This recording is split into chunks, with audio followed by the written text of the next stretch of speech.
We'll demonstrate how you can do geography searches with the list control in the UX component.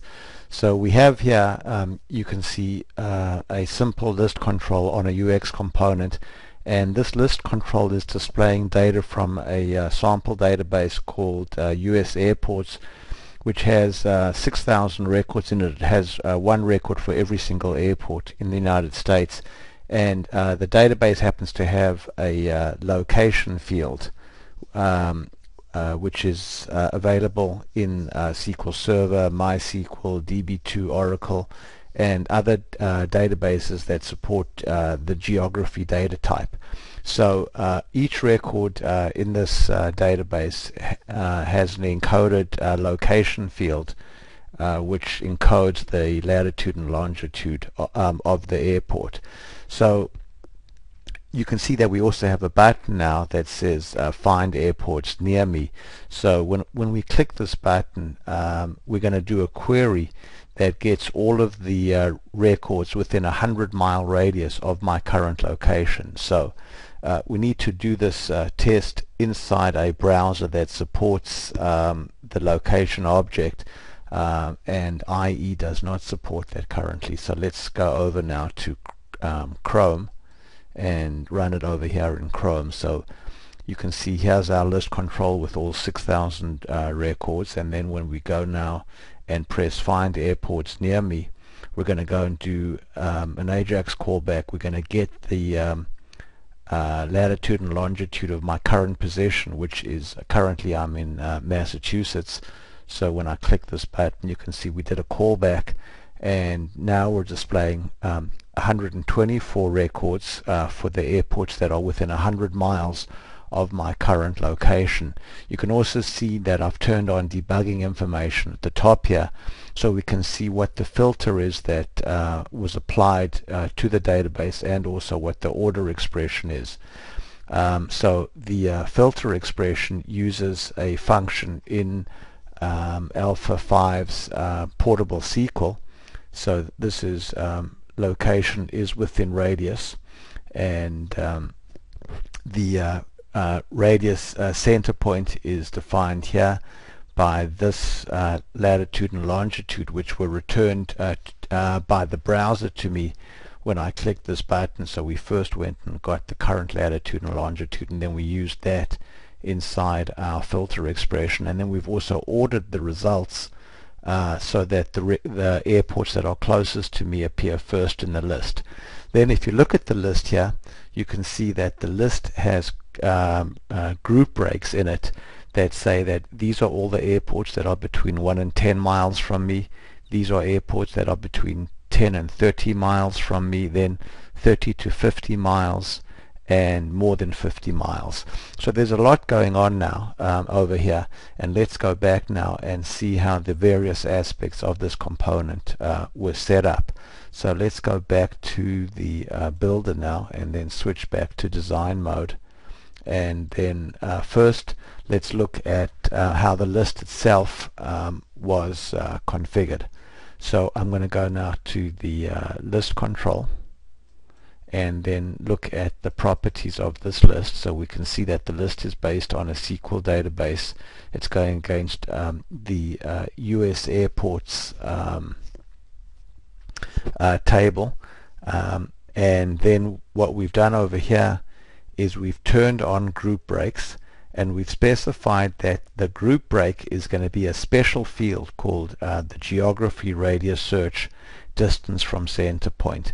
So we're going to be breaking whenever the distance from the center point changes, but we don't want to break every time it changes. We want to break only when it changes inside some user-defined group. So on groups over here, you can see we've turned on user-defined as opposed to automatic, and then we've gone over here to user-defined groups, and we've defined some arbitrary group breaks in which we'd like to divide the result set. So let's pause now and then continue in the next video. So we're continuing our discussion now of how the list control group breaks were inserted after we did our search. So you can see that the syntax here is you choose a range of values, and then a pipe, and then the description of what that group is. So if the distance from the center point is between 0 and 1 mile, then we want to label that group less than 1 mile. If it's more than 1 mile but less than 10 miles, then that's going to be the label for our group.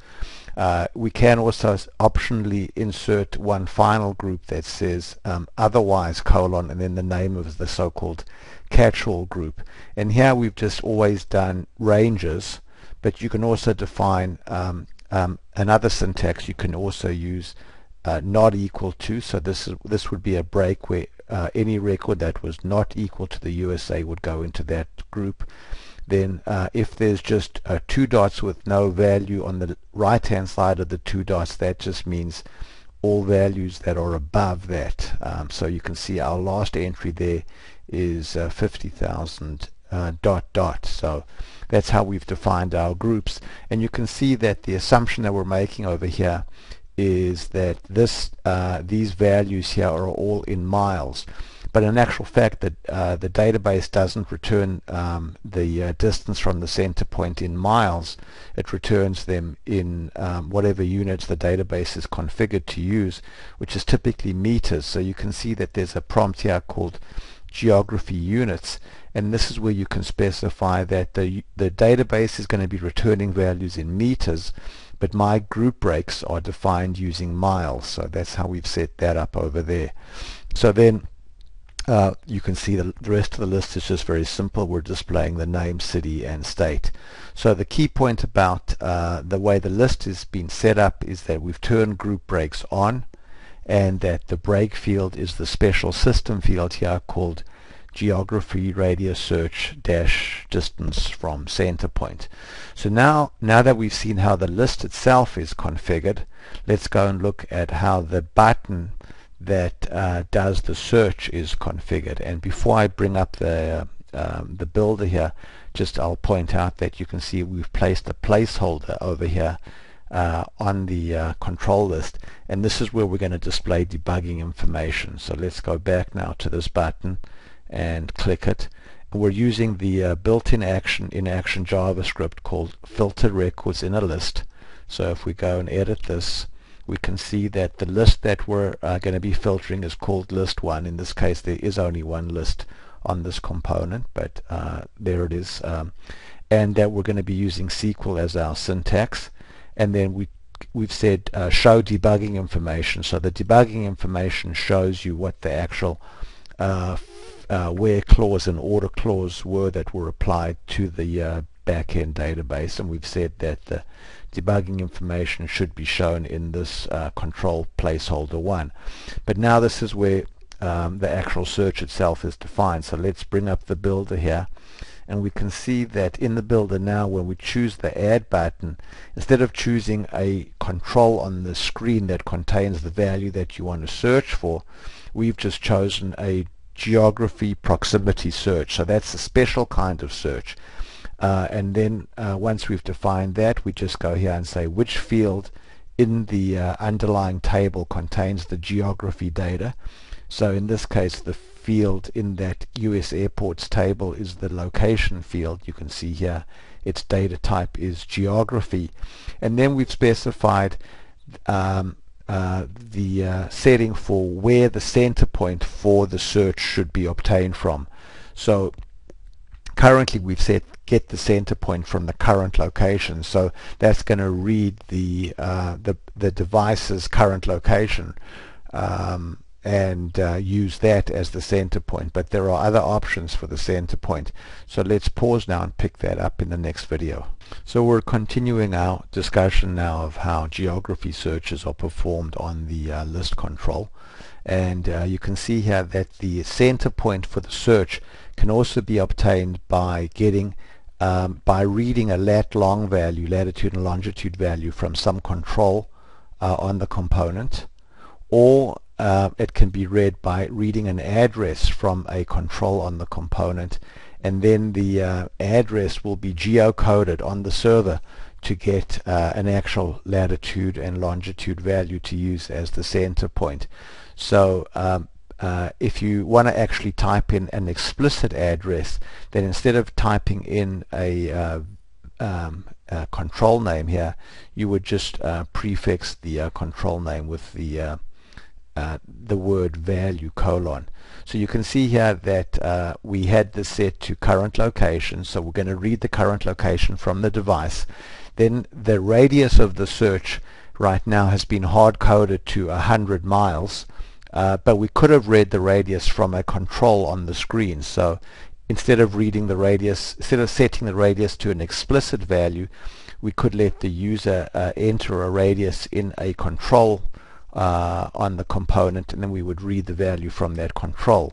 Similarly, we've set the units to be miles, but we could also have explicitly, we could also read the units from a control on the screen. And then finally, we've said that the search results should be sorted by distance from the center point. So that's all that was involved in actually setting up this geography search.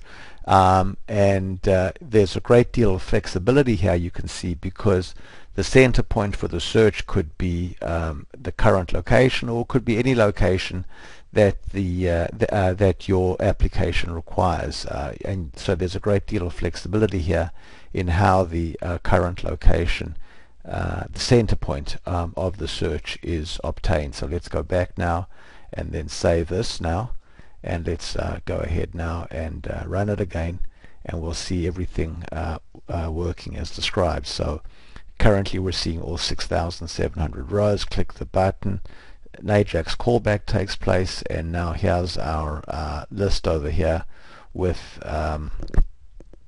the records that are within 100 miles of Boston.